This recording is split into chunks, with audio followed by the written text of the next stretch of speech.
সবাইকে স্বাগত জানাচ্ছি এবং শুভ বিজয়ের প্রীতি শুভেচ্ছা অভিনন্দন জানাচ্ছি। আজকে আমরা কমন সার্ভিস সেন্টার এর মাধ্যমে জনগণের কাছে যাতে করে ভূমি সংক্রান্ত ব্যাপারে সমস্ত রকম তথ্য পৌঁছে দেওয়া যায়, মানে ডোর স্টেপ ডেলিভারি, তারই উদ্যোগের একটা অংশ হিসেবে আমরা এই প্রোগ্রামটা করছি। আজকের এই প্রোগ্রামে আমাদের রাজ্য সরকারের রেভিনিউ ডিপার্টমেন্টের সেক্রেটারি মহোদয় আছেন তনুশ্রী দেববর্মা, রয়েছেন আমাদের রেভিনিউ ডিপার্টমেন্টের স্পেশাল সেক্রেটারি চৌধুরী সাহেব, রয়েছেন director land record settlement mister Subal Debbarma, তথ্য প্রযুক্তিগত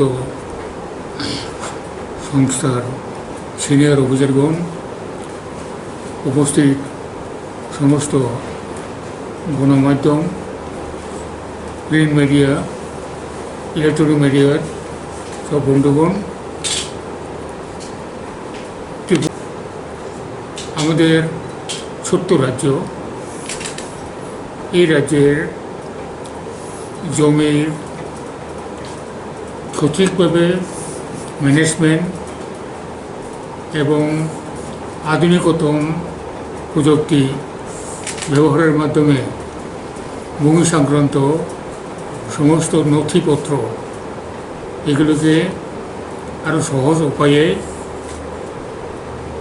যারা জনগণ জমির সঙ্গে সংশ্লিষ্ট তারা যেন এই সুবিধাগুলো পান, তারই একটার পর একটা আমরা প্রকল্পগুলো রূপায়ণ করে চলছি। ইতিমধ্যেই আমরা ই স্ট্যাম্পিং চালু করে জমি রেজিস্ট্রেশনের যে কাজটা, যেটা আগে ম্যানুয়ালি করা হতো, অনেক কামবারসাম ছিল, এটাকে সহজ করা হয়েছে। ই স্ট্যাম্পিংয়ের মাধ্যমে রেজিস্ট্রেশনটা এখন অনেক সহজ হয়ে গেছে। একইভাবে আমরা চাইছি যে আমাদের যে রাজ্যের যে ভূমি সংক্রান্ত যে আইন, অর্থাৎ আমাদের Tripura land revenue land reforms act 1960, এটাকে আমরা সময়ান্তরে আমরা অ্যামেন্ডমেন্ট করে এনেছি এবং ওইটারই সর্বশেষ কার্যক্রম হিসেবে সংশোধনের জন্য 12তম সংশোধন আমরা এর মধ্যেই কাজ শুরু করেছি এবং এটাও শেষ হয়ে যাবে। ইতিমধ্যেই ল্যান্ড অ্যালটমেন্ট রুলস, সেটা আমরা ইতিমধ্যে এটাকে ল্যান্ড অ্যালটমেন্ট রুলস আমরা মডিফাই করে আরও বেশি সিস্টেমেটিক এবং সহজতর করেছি। এছাড়াও ল্যান্ড অ্যালটমেন্ট রুলসের মধ্যে আমরা এই যে সমস্ত চা বাগান রয়েছে, এই চা বাগানগুলিতে আপনার ট্যুরিজম, চা বাগান সংক্রান্ত ট্যুরিজমকে উৎসাহিত করার জন্য, তার জন্যও চা বাগানের জমির অংশবিশেষ আমরা ট্যুরিজম ডিপার্টমেন্টকে এইভাবে ব্যবহার করতে পারে, তার জন্য আমরা অলরেডি আমাদের অ্যামেন্ডমেন্ট অনেক করেছি TLL অ্যাক্টে, ওটা অর্ডিন্যান্স করে এবং এটাকে বিধানসভাতে অর্ডিন্যান্সটা বিলে আকারে এনে এটা আইন করেছি। এগুলো বর্তমান সরকারের এক কার্যক্রম চলছে। এখন আমরা সবাই জানি যে জমি সংক্রান্ত ব্যাপারে সাধারণভাবে যারা জমির মালিকানা যারা আছে, তারা আইন বা জমির সেই সমস্ত সার্ভে করা, অমুক করার, তারপরে মিউটেশন করার, এগুলোর ব্যাপারে সাধারণ জনগণের যারা পার্টিকুলারলি গ্রামাঞ্চলে আছে তাদের কাছে এই খবরগুলো, এই তথ্যগুলো তাদের পক্ষে অনেকটাই জানার দিকটা সুবিধা কম। এতে করে অনেক রকম বিভিন্ন রকমভাবে অসুবিধে দেখা যাচ্ছে। আগের দিনে আমরা দেখছি যে একটা পচা পেটে পচা বা খতিয়ান পাওয়ার জন্য বহু রকম কষ্ট করতে হতো। এখানে যাও, সেখানে দরখাস্ত করো, মুহুরি ধরো, এই করো, এই করতে করতে করতে প্রচুর হয়রানি, টাকা পয়সা খরচা। এখন এইগুলো আর নাই। এটা অতীতের রেকর্ড, এটা পাস্ট হয়ে গেছে। এবং আধুনিকতম প্রযুক্তিতে আমরা জমি সংক্রান্ত সমস্ত রেকর্ডগুলো আমরা এখন ডিজিটাইজেশন করে আমরা একটি মাউস ক্লিক করলেই আপনি পেয়ে যাচ্ছেন। এই কমন সার্ভিস সেন্টারগুলো শুধুমাত্র আপনার রাজধানীতে অথবা ডিস্ট্রিক্ট হেডকোয়ার্টারে, সাব ডিভিশনাল হেডকোয়ার্টারে থাকবে না। এটা ত্রিপুরার সর্বত্র এটা কমন সার্ভিস সেন্টারগুলোর সুবিধা পাওয়া যাবে। সিটিজেন সেন্ট্রিক যে সার্ভিস সেন্টার, এগুলো আপনার দশদাতে, গোবিন্দবাড়িতে, রাইমাতে, অথবা আপনার এই দিকে করবুকে, শিলাচুরিতে, এই সমস্ত প্রত্যন্ত অঞ্চলগুলোতেও ওখানকার লোকজন তারা ওই সার্ভিসটা পেয়ে যাচ্ছে। এতে করে সুবিধা হয়ে যাবে। তাছাড়া একটু আগে সেক্রেটারি ম্যাডাম বলেছেন যে আমাদের ল্যান্ড ব্যাংক, এই ল্যান্ড ব্যাংকের এটা খুব জরুরি। ল্যান্ড ব্যাংকটা খুবই জরুরি, কারণ গভর্নমেন্টের কাছে ল্যান্ড ব্যাংকটার মাধ্যমে যে জমি সংক্রান্ত সমস্ত আপনার ম্যানেজমেন্টটা এটা আরও সহজ করা যাবে।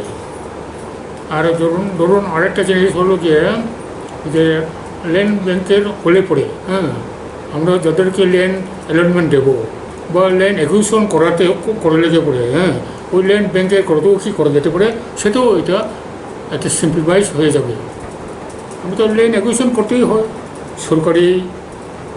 সরকারি ব্যবহারের জন্য বা সেন্ট্রাল গভর্নমেন্টের, স্টেট গভর্নমেন্টের ব্যবহারের জন্য ল্যান্ড অ্যাকুইজিশন করতেই হয়। আমাদের যে সমস্ত রোড কমিউনিকেশন বলুন, ডিফেন্স সার্ভিসের জন্য বলুন, ল্যান্ড অ্যাকুইজিশন এটা গতানুগতিক একটা প্রক্রিয়া। একইভাবে ল্যান্ড অ্যালটমেন্টটাও গতানুগতিক প্রক্রিয়া। এই গতানুগতিক প্রক্রিয়া ল্যান্ড অ্যালটমেন্টটা আরও সহজতর যাতে করা যায়, এবং যাতে করে আমাদের ল্যান্ড ভ্যালুয়েশন তো আমাদের আপডেটেড হয়ে গেছে, এবং এটাকে আমরা পিরিয়ডিক্যালি আমরা ওই ল্যান্ড ভ্যালুয়েশনটা আমরা আপডেটেড করে যাব। কারণ জমির দাম ক্রমশ বাড়ছে, ক্রমশ না, আকাশ ছোঁয়া হয়ে যাচ্ছে। আগরতলা শহরে একর জমির দাম কয়েক কোটি হয়ে গেছে পার কানি, আরও বাড়ছে। কাজে এই ক্ষেত্রে জমি সংক্রান্ত রেকর্ডগুলো পুঙ্খানুপুঙ্খভাবে করা দরকার। এখন যে সিস্টেমটা করা হয়েছে, এই সিস্টেমের মাধ্যমে গত 30 বছরের সেই জমির রেকর্ড আপনি পেয়ে যাচ্ছেন। ধরুন আপনি একটা জমি কিনবেন, একটা প্লট কিনবেন, এই প্লটের ইতিহাস আপনি পেয়ে যাচ্ছেন। ওই জন্য মাউস ক্লিকের মাধ্যমে আপনি পেয়ে যাচ্ছেন, এই সমস্ত সুবিধাগুলো পেয়ে যাচ্ছেন। কাজেই আরেকটা জিনিস হলো সবচেয়ে কাম্বারসাম, এটা হলো আপনার জমির আপনার মালিকানার এটাকে করা, মিউটেশন করা, নামজারি খুবই কাম্বারসাম। ধরুন আমার ঠাকুরদার নামে জমি আছে, ঠাকুরদা মারা গেছেন, ওনার সময়ে উনি জায়গাটা তার ছেলেদেরকে, উত্তরাধিকারীদেরকে ভাগ করে দিয়ে যান নাই অফিসিয়ালি। সেকেন্ড জেনারেশন ঠিক এইভাবেই জমিটা বুক করছিল, কোনো রকমভাবে মিউটেশন হইল না, জমি ভাগাভাগি হইল না। থার্ড জেনারেশন আইল, থার্ড জেনারেশনে আরও এটা কমপ্লিকেটেড হয়ে গেল। ঠাকুরদার জমির মালিক, তার পরবর্তী সেকেন্ড জেনারেশন, তারও কোনো মিউটেশন নাই। থার্ড জেনারেশন আইও আরও কামার্সম হয়ে যায়। কাজেই আমরা চাইছি যে জমি যখন হস্তান্তর হইব, যখন আমার জমি আপনি কিনলেন, এই জমি কেনার সঙ্গে সঙ্গে মিউটেশনটা সাইমultaneously হয়ে যায়। এটা হলে আর কোনো অসুবিধা নেই। ওয়েস্ট বেঙ্গলে এই প্রক্রিয়াটা তারা চালু করছে, আমি যতটুকু জানি ওয়েস্ট বেঙ্গলে এই প্রক্রিয়া চালু করছে। জমি রেজিস্ট্রেশন হওয়ার লগে লগে তার মালিকানার এটা কী বলে এই মিউটেশন, নামজারি, এটাও হয়ে যায়। কাজে আর কোনো অসুবিধা নাই। কাজেই এটার জন্য আমরা জনগণের কাছে এই সেবাটা আরও সুন্দরভাবে পৌঁছে দেওয়ার জন্য আপনারা মিডিয়া বন্ধুগণ, আপনারা সমস্ত সহযোগিতা আমরা কামনা করি, যাতে আপনারা অন্তপক্ষে এই সমস্ত তথ্যগুলো কীভাবে কী করা যেতে পারে এটা আপনাদের মিডিয়ার মাধ্যমে যারা জনগণের কাছে পৌঁছে এই অনুরোধটাকেও আজকে আপনাদের কাছে রাখছি on behalf of the government of Tripura, on behalf of the department of revenue. কাজে সবাইকে ধন্যবাদ। আপনারা অনেক শিডিউল সত্ত্বেও আজকে আপনার এই ছোট্ট পড়াশোনা খুব গুরুত্বপূর্ণ প্রোগ্রামে এসেছেন, তার জন্য আপনারা সবাইকে আরও আন্তরিক ধন্যবাদ। নমস্কার।